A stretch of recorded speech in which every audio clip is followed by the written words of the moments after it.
Eh bien, contrairement à leurs collègues de la conférence des évêques du Togo qui ont appelé au retour à la constitution du 14 octobre 92, l'Union musulmane du Togo, UMT, lors d'un point de presse animé mardi dernier à la grande mosquée de Lomé, a pris la paix, appelé les Togolais à la patience, préconisé le dialogue à l'endroit des hommes politiques et convié les autorités religieuses à laisser la politique aux politiciens. Que comprendre alors de la dernière sortie médiatique des prélats catholiques? Pourquoi tant de répression lors des manifestations de l'opposition dans la ville du Nord au Togo? Joseph Eza, vice-président du mouvement citoyen Nubweke, en ligne depuis Lomé, est l'invité de votre émission Fenêtre sur l'Afrique. Joseph Eza, bonsoir et merci de nous accompagner en ligne depuis Lomé. Bonsoir Amos, bonsoir aux auditeurs de l'émission Fenêtre sur l'Afrique. Eh bien, je rappelle que vous êtes le vice-président du mouvement citoyen Nubweke basé au Togo. Le peuple togolais a exprimé sa détermination en sortant massivement à l'appel lancé par l'opposition mercredi et jeudi dernier. Mais comment expliquez-vous, Joseph Eza, les répressions sanglantes sur les populations de Bafilo, Mango, d'Apaon, contrairement aux manifestations au sud du Togo, notamment celles de Lomé, qui se sont déroulées sans heurts? Joseph Eza.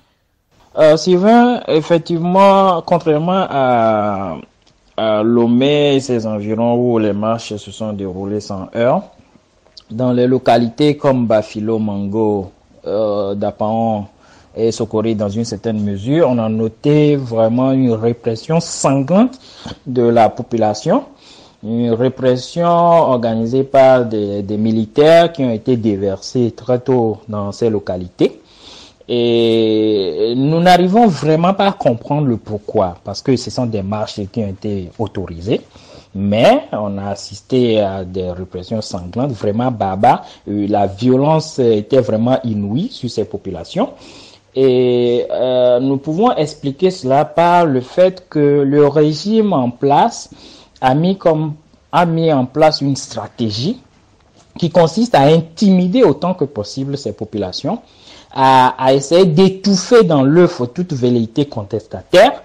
Et leur but, c'est de pouvoir neutraliser ces foyers de tension et donner l'impression que ces populations du Nord qui manifestent leur ras-le-bol, leur mécontentement, ces populations, ils seront parvenus à faire taire leur voix. C'est un peu ça. Cela fait partie d'une stratégie d'intimidation. Et moi, en tant qu'analyste politique, j'essaie de comprendre ce que le pouvoir est en train de faire.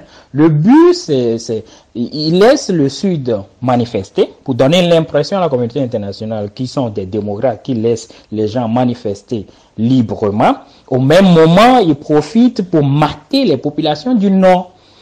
Donc, le but, c'est on laisse certains pour donner une bonne impression et en ce moment, on profite subtilement pour commettre les exactions sur d'autres populations. Et quand ils auront peut-être fini avec ces populations, ils pourront ensuite déverser leur furie sur ceux du Sud en créant des situations pour se victimiser comme ils sont en train de le faire et justifier en fait leur barbarie et leur interdiction future. Voilà un peu ce que moi j'entrevois de tout ce qu'ils sont en train de faire. Eh bien, Joseph Eza, merci pour cette analyse très pertinente, mais ça dit que le régime de Faure Gnassingbé perd sa popularité au Nord, longtemps considéré comme son fief. En réalité, je ne pourrais pas dire que le régime est en train de perdre sa popularité au Nord. Je m'explique. En réalité, les populations du Nord n'ont pas été totalement acquises au pouvoir. C'est le pouvoir qui, compte tenu du fait que ce sont des zones vraiment enclavées et des zones où ils ont cette possibilité de faire passer en douce tous les mécanismes de fraude pour présenter les résultats des élections comme des zones acquises à 100%. On a toujours cru que ces populations du Nord ont été des populations qui supportent le régime, qui sont déjà acquises et qui votent pour le maintien du régime. Je vous dis non, pour avoir eu des amis, des contacts dans les zones, c'est des zones vraiment reculées, d'accès difficile et où vraiment le régime arrive à perpétrer en douce ces fraudes-là. Sinon, en réalité, les populations du Nord souffrent plus que les populations du Sud. Allez à Kara, allez à Bafilo, allez à Sotubo, à Tchamba, Bassa, Mango, Dapaon. La situation dans laquelle vivent les gens, tu te demandes comment des gens peuvent vivre dans ces situations-là et voter ou accepter que le régime se maintienne. Ce n'est pas possible. C'est-à-dire, humainement et logiquement parlant, ce n'est pas possible. Des gens qui manquent de tout, qui sont dans le dénuement total, pas d'eau, pas d'électricité, et l'eau qu'ils boivent, c'est la source, à la même source que viennent boire les animaux. Je ne comprends pas et je n'arrive pas à admettre qu'on puisse nous dire que ce sont des populations acquises. C'est juste des chiffres qu'on présente pour justifier cet état de fait. Et le fait qu'aujourd'hui nous assistons à des foyers de tension, des zones qui se soulèvent pour exprimer leur mécontentement, leur ras-le-bol, justifie cette appréhension que nous avions depuis que ces zones, ces populations n'étaient pas acquises à la cause du régime. Maintenant que ce régime cherche à vouloir les faire taire, ça c'est aussi un autre sujet, mais à mon avis, ces régimes-là n'étaient pas toujours acquis à la cause du régime, du gouvernement, pour qu'on dise qu'ils sont en train de perdre. C'est plutôt l'expression de ce mécontentement latent qui fait jour aujourd'hui. Et lors de ces manifestations de mercredi et jeudi dernier, on a enregistré plusieurs blessés. Un enfant de 9 ans est décédé à Mango. Et votre mouvement Nubweke a bien voulu soigner les blessés, surtout à Bafilo, mais vous avez rencontré d'énormes difficultés en matière de sécurité. Joseph Eza, racontez-nous un peu ce qui s'est passé exactement. Au vu de la situation précaire dans laquelle vivent nos populations du Nord en général et de nos populations de Lomé à Sinkassé, et vu le fait que lors des troubles, nous avons remarqué que nos populations ne sont pas assistées, surtout ceux qui sont victimes de la barbarie, qui sont blessés, grièvement ou pas. Notre association Nubweke a mis en place une cellule qui se donne comme mission de venir en appui ou en assistance aux blessés qui seront recensés. Donc cette cellule a commencé son travail, mais est confrontée à un certain nombre de difficultés de tout genre. Ces difficultés sont de plusieurs ordres. D'abord, l'accès à ces zones. Ces zones sont pratiquement inaccessibles du fait de la tension qui règne dans ces milieux. Il y a des rafles, il y a des exactions, ça tire de partout. Et nos agents, pour se rendre sur les lieux, ils doivent se cacher, eux également. Ils doivent protéger leur vie avant de protéger la vie des autres. Donc la difficulté d'accès dans ces zones, vu la tension et l'insécurité créée par les militaires dans ces zones, constitue d'abord une première difficulté. La deuxième difficulté, c'est l'impossibilité de pouvoir joindre les victimes eux-mêmes. Parfois, ils prennent le maquis, craignant les représailles, craignant les arrestations arbitraires, et un certain nombre de difficultés. Donc, ces jeunes-là préfèrent prendre le maquis, ils restent dans la brousse, et c'est difficile de les joindre, même par téléphone où il n'y a pas des antennes de relais, etc., etc. Mais l'autre difficulté que nous entrevoyons, c'est le fait que même les centres de santé qui devaient recueillir ces blessés, ces centres-là sont débordés. Vous amenez les victimes, les blessés dans ces centres, il n'y a pas de structure, il n'y a pas d'outils, il n'y a pas de matériel, rien pour pouvoir venir efficacement en assistance médicale aux blessés. Et il faudrait parfois même prendre les blessés sur la moto ou en taxi ou en voiture pour aller de Bafilo à Sokodé ou dans un autre sens un peu plus proche. Or, les routes, vraiment, vous connaissez les conditions dans lesquelles sont nos routes à l'intérieur du pays. Aussi, ce qu'on a remarqué, c'est le laxisme. Je dirais, oui, le laxisme des agents de santé qui devaient prendre en charge ces blessés-là.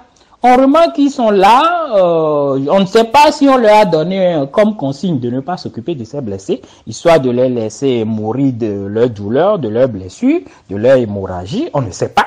Mais ce qu'on a remarqué, il n'y a pas cet engouement, il n'y a pas ce respect du serment d'Hippocrate qu'ils ont fait, même en période de guerre, mais même à ton pire ennemi, il faut lui venir en assistance. Mais on remarque un certain laxisme au niveau des agents de santé qui devaient s'occuper de ces gens-là. On se demande si c'est pas fait sciemment. On se le demande.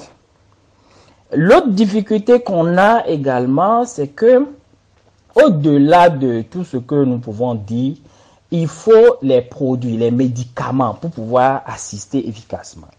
Ce sont des centres de santé qui manquent de tout. Il n'y a pas les médicaments, il n'y a pas les produits de première nécessité, de premiers soins. Donc c'est difficile. Donc vous pouvez avoir même l'argent, mais pour se procurer ces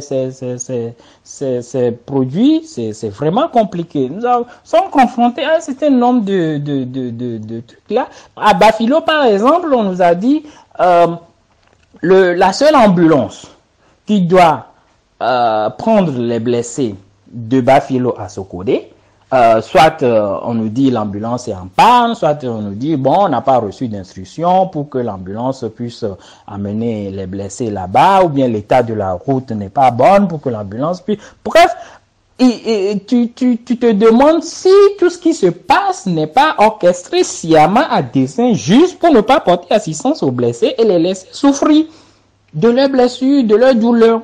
Voilà un peu un certain nombre de difficultés que nous avons. Et c'est vraiment déplorable de la part d'un État que l'État ne puisse pas assister les victimes d'une certaine barbarie qui a été commis, perpétrée par la soldatesque au service de ce régime. Eh bien, Joseph Eza, revenons sur la revendication légitime du peuple togolais, retour à la Constitution de 1992.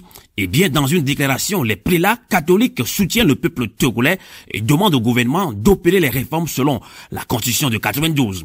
Nachaba, un cacique de Unir, parti au pouvoir, affirme que les prélats catholiques ont pris position pour une partie. Joseph Eza, quelle est votre analyse de la situation?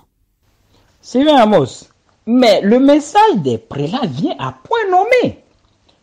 Au lieu que le régime les accuse de prendre parti pour l'opposition en appelant aux réformes et en revenant à la Constitution 92, le régime devait plutôt tirer de belles leçons, de beaux enseignements, de messages clairs et limpides cette fois-ci, sans langue de bois, sans embâche que l'ecclésiastique de l'Église catholique a envoyé. C'était des messages clairs, précis, directs. Et c'est en ces termes que nous aurions souhaité que les prélats s'adressent à nos populations et aux dirigeants.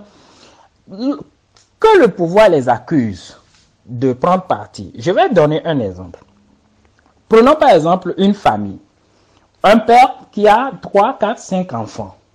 Est-ce parce que le père aime tous ses enfants que s'il y a un de ses enfants qui brime les autres ou qui se comporte mal envers les autres, le père va refuser de le réprimander, de lui dire la vérité. Non, mon enfant, que ce soit l'aîné ou le cadet, qui lui disent aîné ou cadet, ce que tu fais envers tes frères, ce n'est pas bon. Il faut que tu remédies à ça, il faut que tu arrêtes.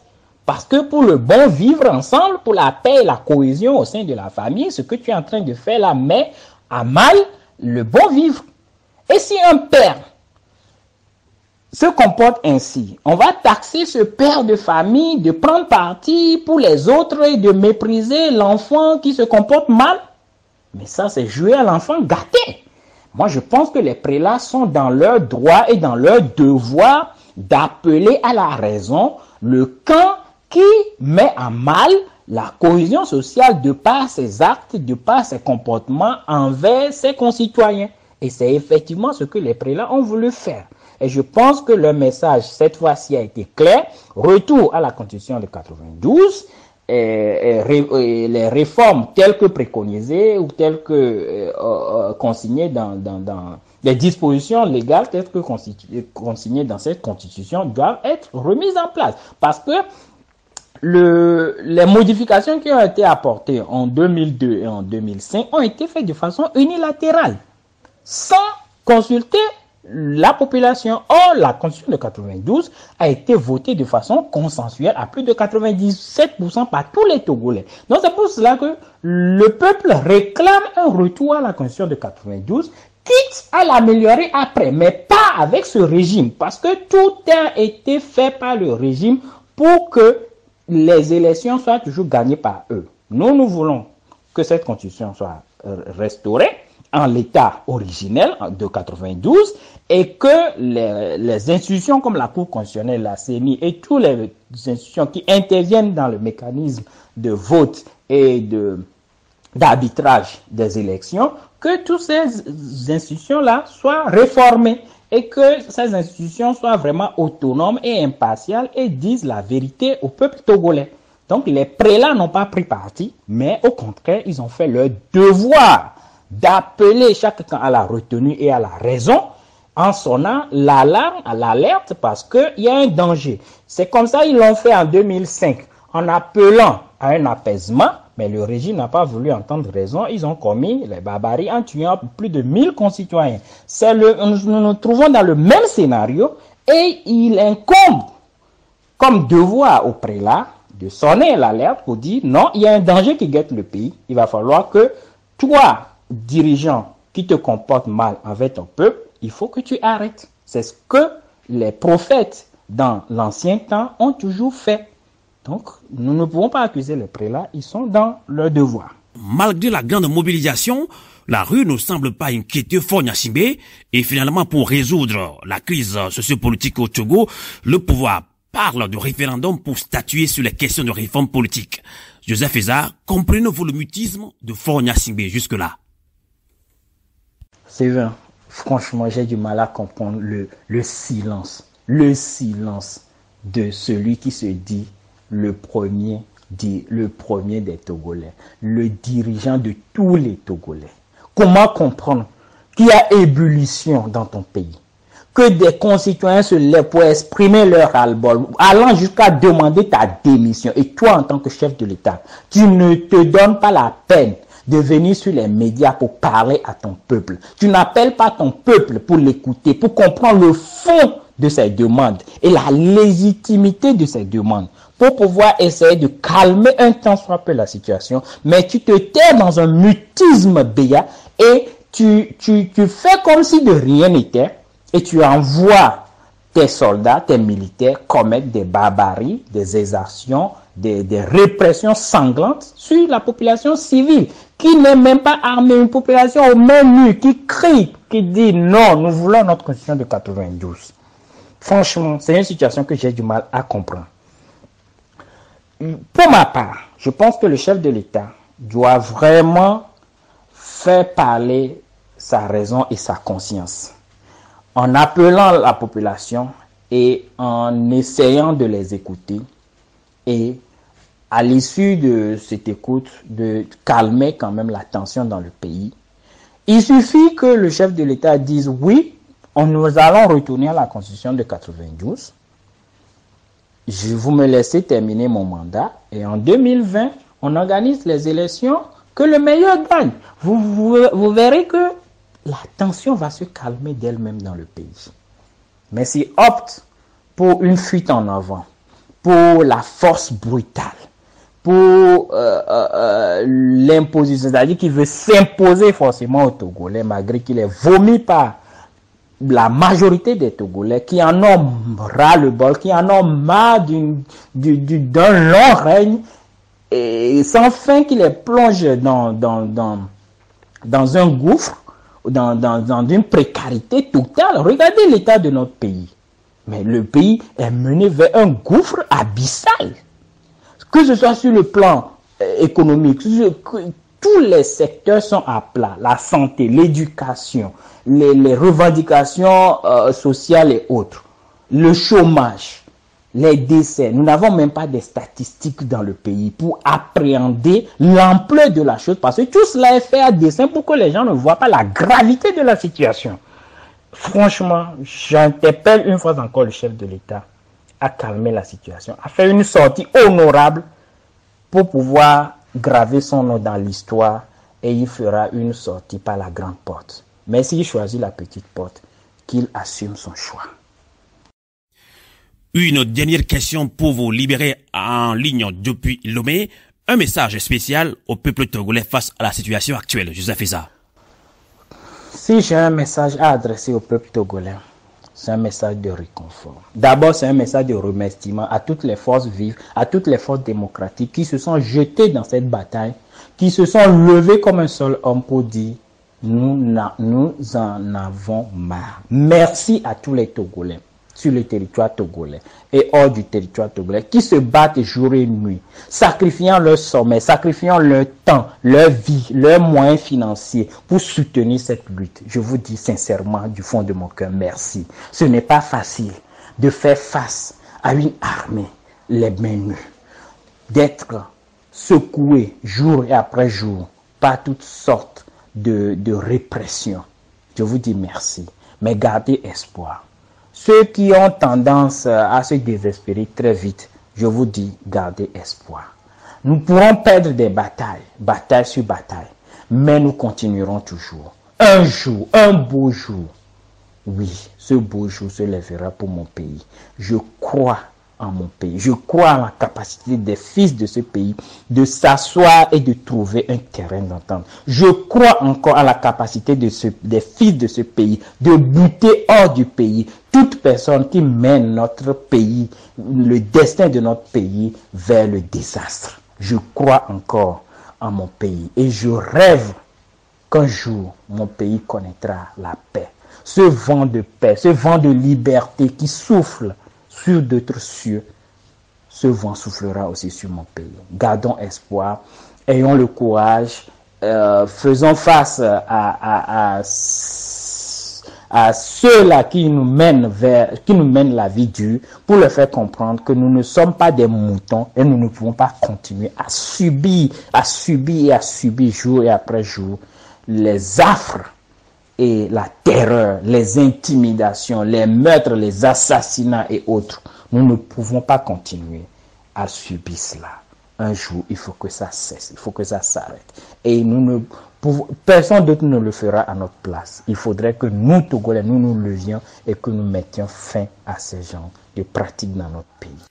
En tout cas, merci beaucoup, Joseph Eza. Je rappelle à nos fidèles auditrices et auditeurs de cette émission panafricaine Fenêtre sur l'Afrique que vous êtes le vice-président du mouvement citoyen Nubweke, basé au Togo. Merci et bonsoir. Merci beaucoup pour l'opportunité que vous m'avez offert de partager avec vous en direct les réalités que nous vivons sur le terrain. Merci aux éditeurs qui restent branchés, câblés sur l'émission Fenêtre sur l'Afrique. Merci à tous ceux qui nous soutiennent de près et de loin. Merci pour vos messages, vos mots de réconfort et autres. Que Dieu vous bénisse. Maintenez la flamme de la lutte et de la liberté. Et nous vaincrons toujours. La victoire appartient au peuple. La lutte continue jusqu'à la victoire finale. Que Dieu vous bénisse, que Dieu bénisse le Togo. The movement of the revolution, Rastafarian said no to the Babylon. Give what belongs to Caesar, what belongs to the people, For the voice of the people is the voice of Jah Almighty High. Rastly combination, Jah the Medicine said, vibration, firebone them, gonna be at. Si on doit donner à Oscar ce qui appartient à César, il n'y a plus de vérité. Le temps est arrivé qu'on donne à César ce qui est à César, et au peuple ce qui appartient au peuple. In the name of Jah. Yes, I. Fire, fire, fire. Tu quasi non sei, tu quasi non sei, tu quasi non sei, tu quasi non sei, tu quasi non sei, tu quasi non sei. Le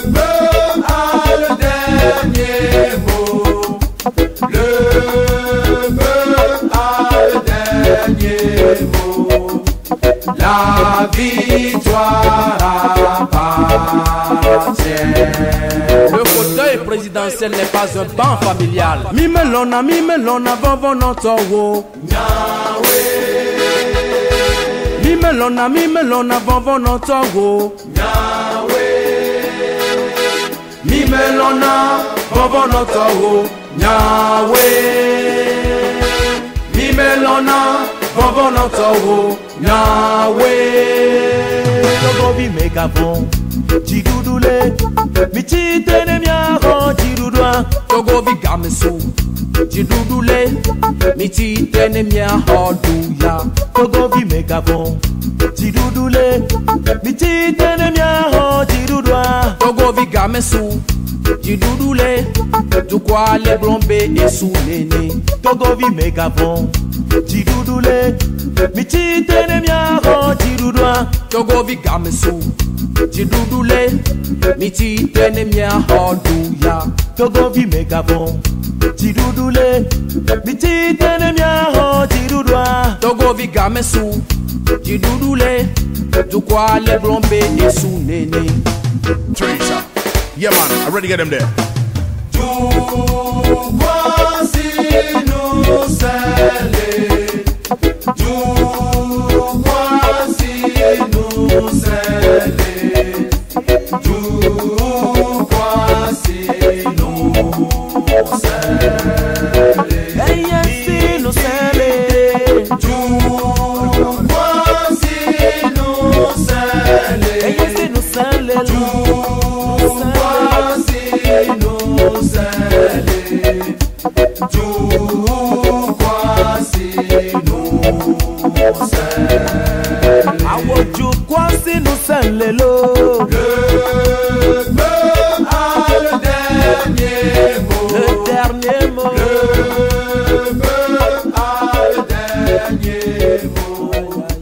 La